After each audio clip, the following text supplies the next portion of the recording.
Hi,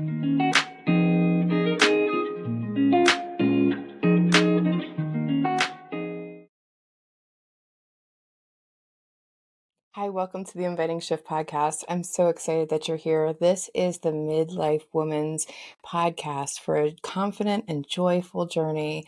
I'm your host, Christina Smith, and twice a week, I'll be bringing you topics that impact midlife women the most. I hear it from my clients. They have health concerns around perimenopause and menopause. We have mental and emotional challenges going on that I want to help you manage and work through. I want to talk about how we deepen our relationships and our friendships in midlife, and then what we do when we want more, how we get clear on that, and how we start moving forward confidently and joyfully, because that's what this journey is about. I want midlife women to come together, create a community to revolutionize how we see midlife. Tune in for this week's topic.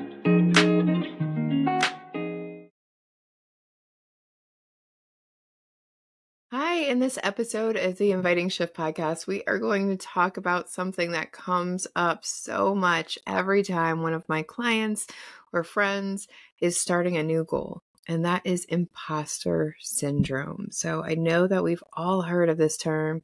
We've probably all related to it at some point and wondered, is this normal? Should I keep moving forward? Am I a phony or a fake? How can I step into this new role or this new position or this new goal and feel like I belong here? So let's start with, is imposter syndrome real? And it is. I mean, there's a lot of scientists that study it, a lot of psychologists, sociologists that study this phenomenon of imposter syndrome. But just because it's a real thing doesn't mean that we have to let it take over. It doesn't have to direct and demand or change our course of action.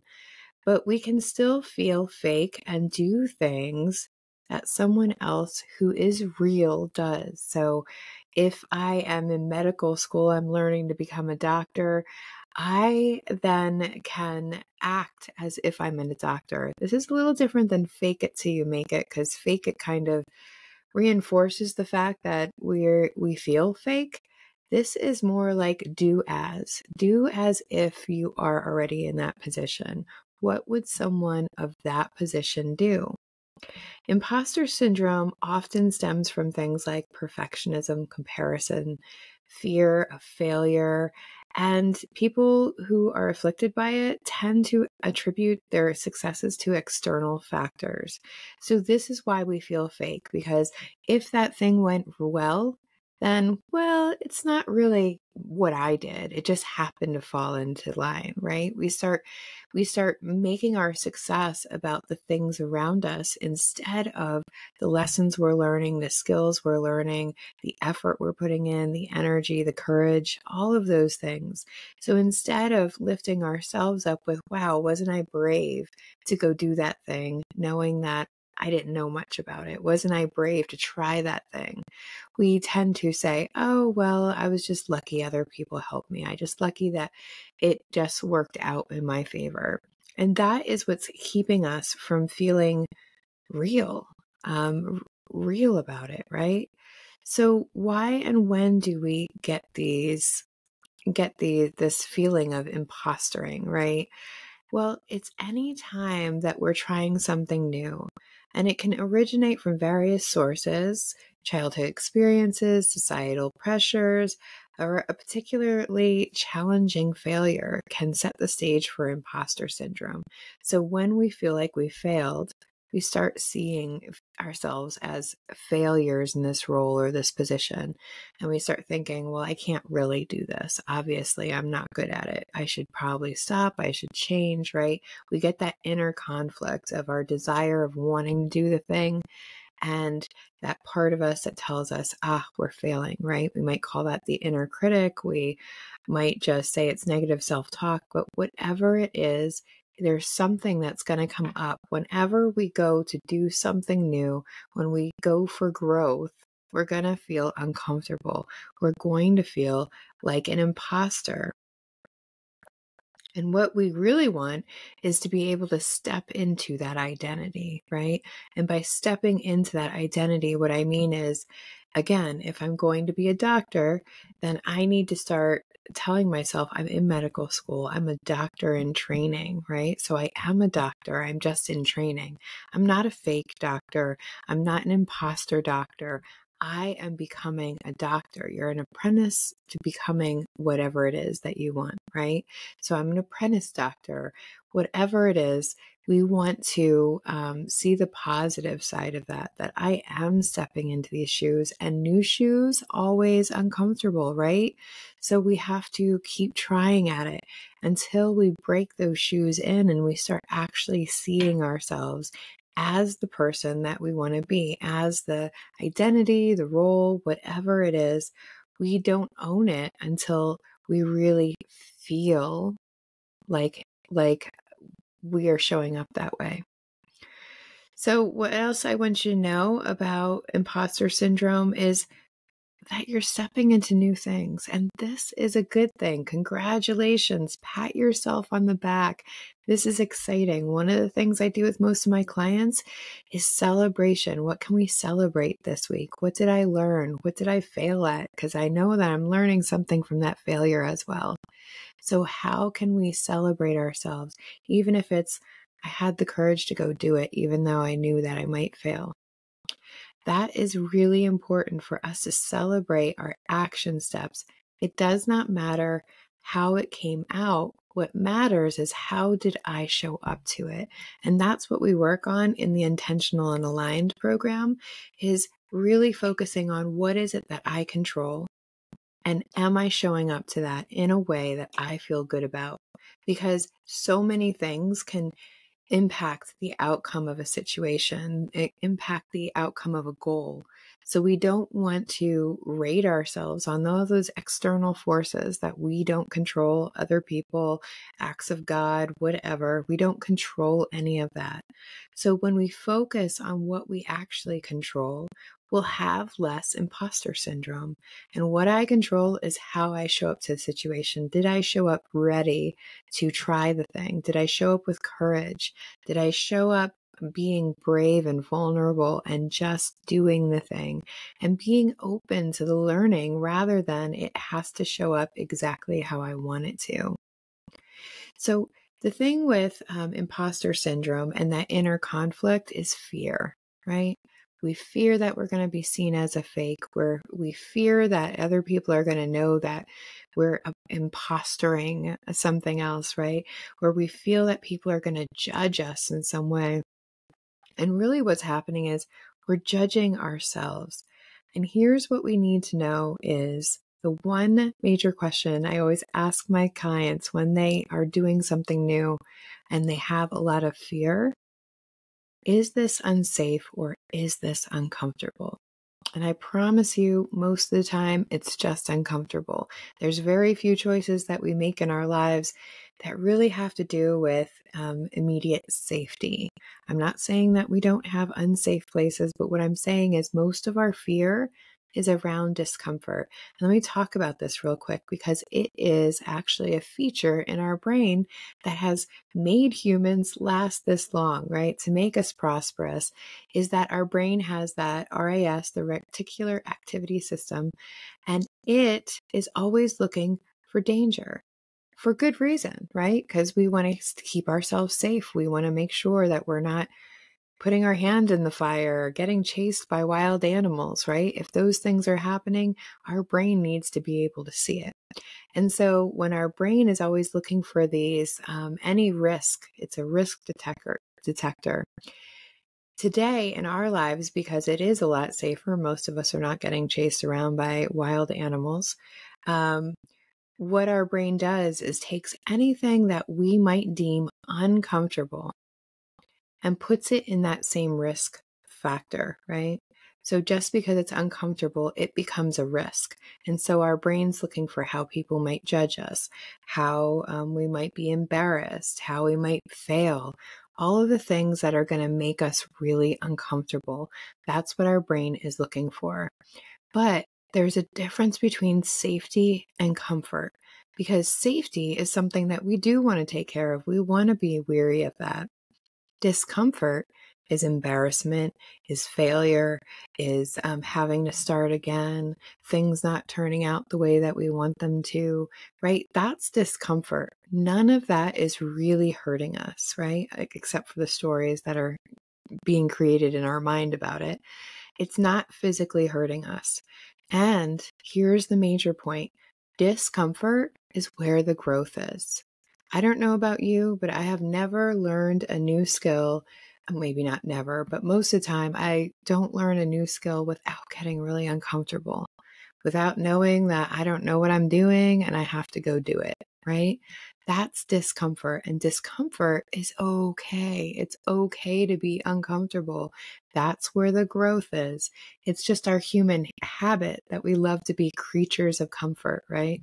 Creatures that stay in these lovely bubbles. But when we stay in those lovely, comfortable bubbles, we're not growing. We're not becoming more. We're not expanding our potential. We're not even reaching our potential. So fear is okay if it's about discomfort. So ask yourself that question when the fear comes up.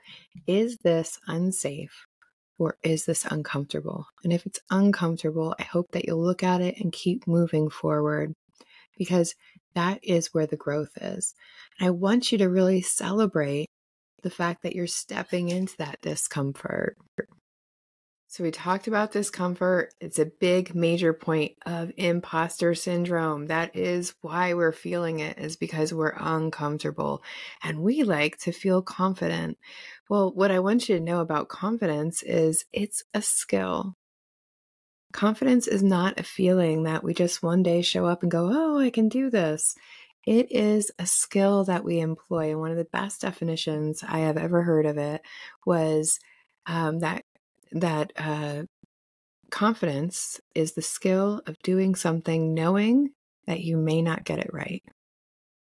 So confidence is a practice. It is something that you are going to practice. It does not mean that I come out of medical school and I feel like a doctor. I can go do all the doctory things, right?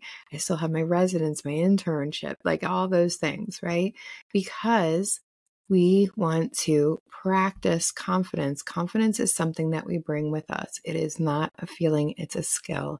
And if it's a skill, it means it's something that we can learn and lean into. I want to give you a couple of examples of imposter syndrome. So back when I was like 18 or 19, I started working in restaurants, right?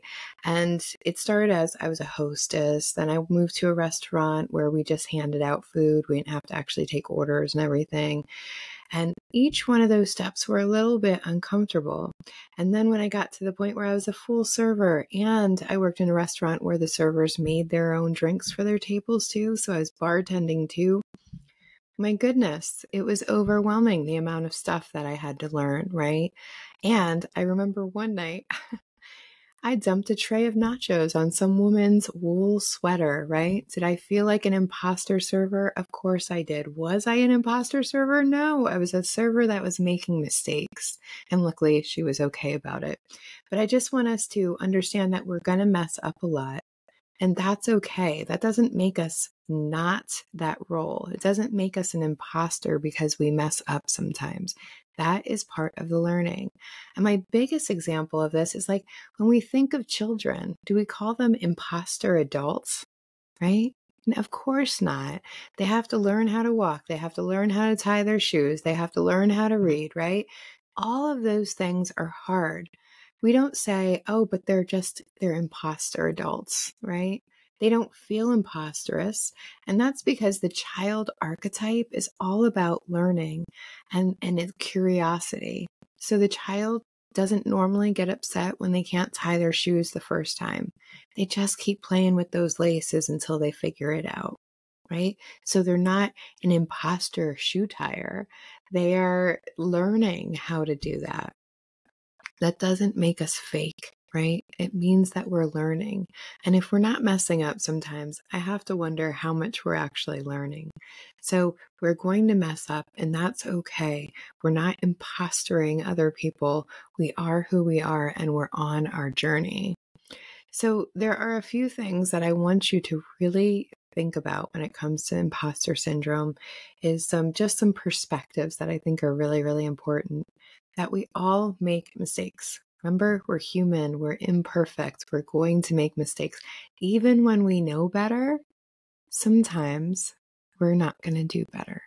Sometimes we're going to mess things up. We're going to forget that one step that we knew that we should do. And that's okay. That's how we learn. That's how we get better. A master doesn't become a master without having made dozens and if not hundreds of mistakes, right? So learning is making mistakes. That is how we learn. Even if our parents did something perfect before us, we can't just model them and become perfect. We're going to make a lot of the same mistakes. It's just the way that our humanness works.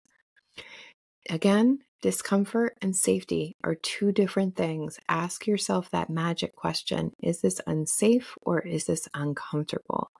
Discomfort is where the growth is. Confidence is a skill. We talked about this, but I want you to really get this in. Confidence is a skill. It's not just a feeling that pops up.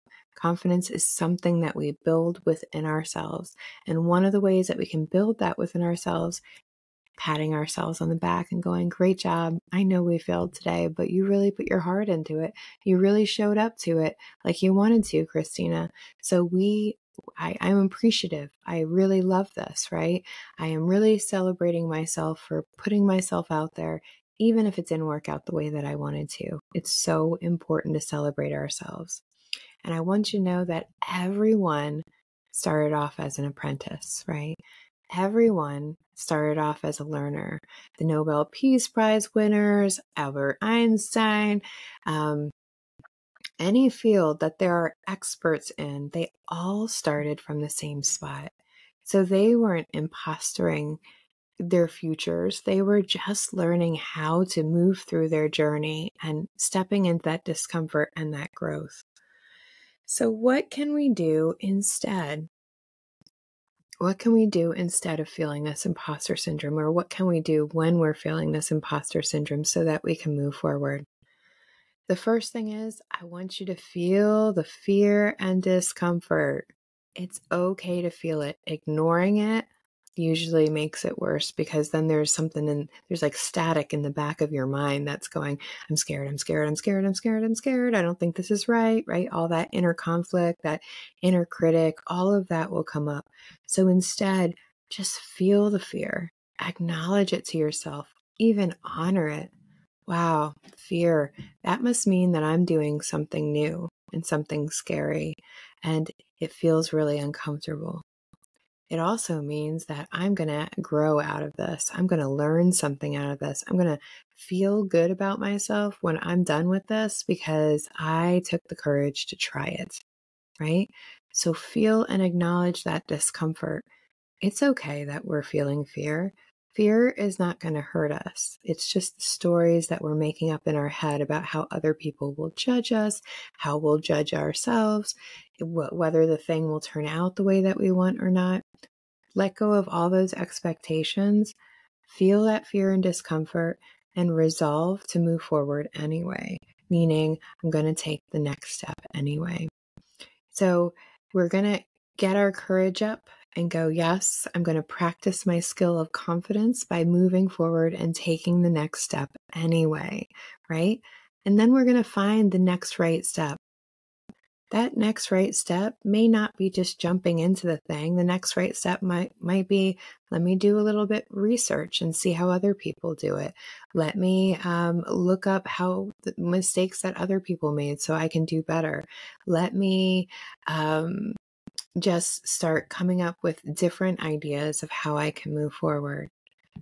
That's all we need is the next step. It does not mean we do not need to see the whole thing, right? Like, how am I going to become a professional doctor?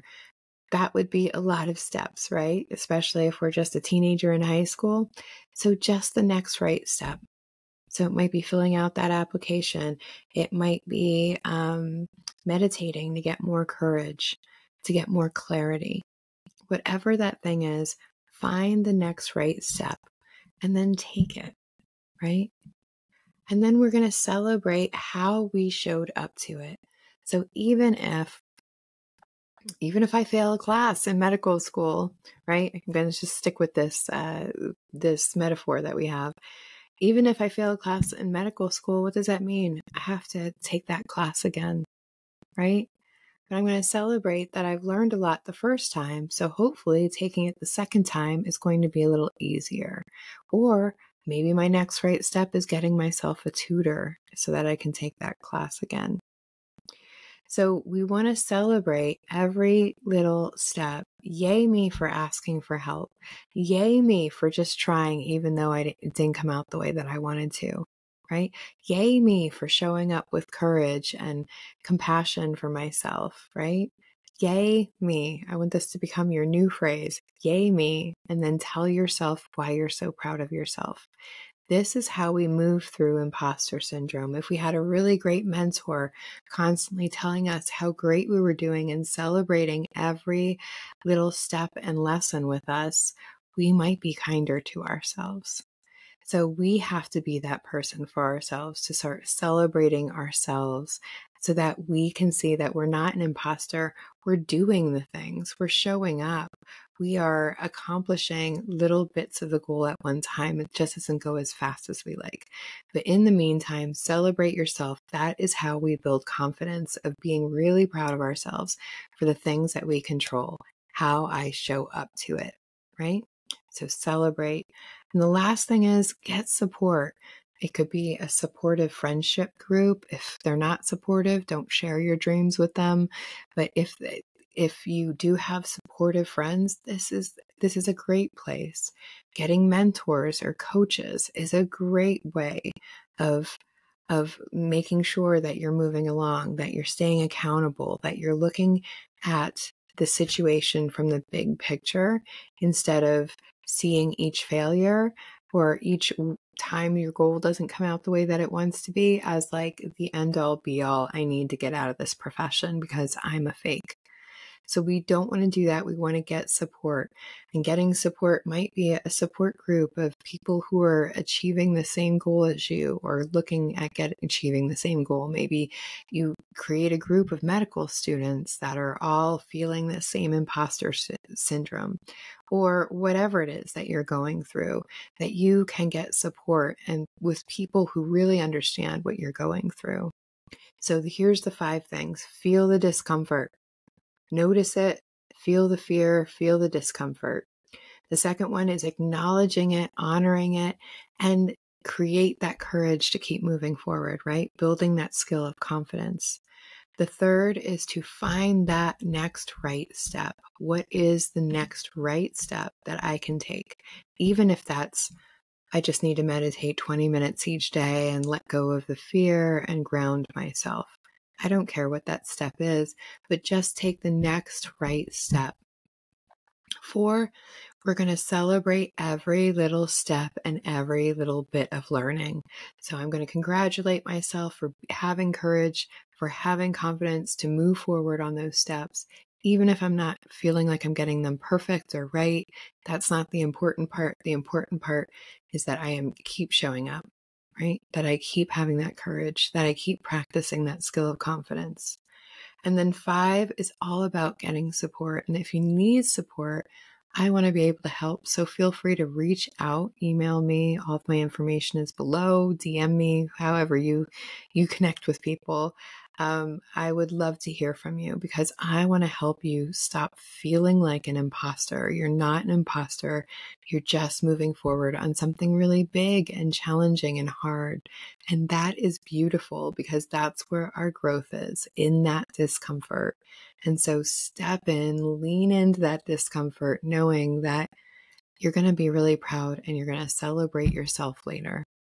If you have any questions about imposter syndrome, shoot them my way. Let's have a conversation about it on social media or even privately, whatever makes sense to you. I hope that y'all have a great rest of your day.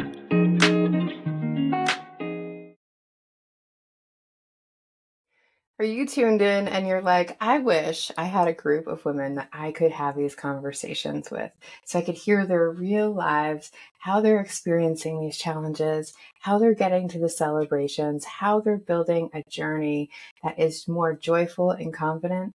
Well, I got you. I have created a community called the Modern Midlife Mentorship, where we have a modern perspective over what aging and what we look like aging looks like today.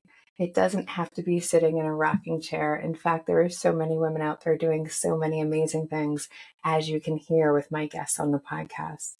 But in this modern midlife mentorship, we're going to bring a community together to rethink about what midlife can be like, really dive deep into the topics that are impacting us, like our health, our emotions, our mental health, our relationships, and that big piece of what do I want next for myself.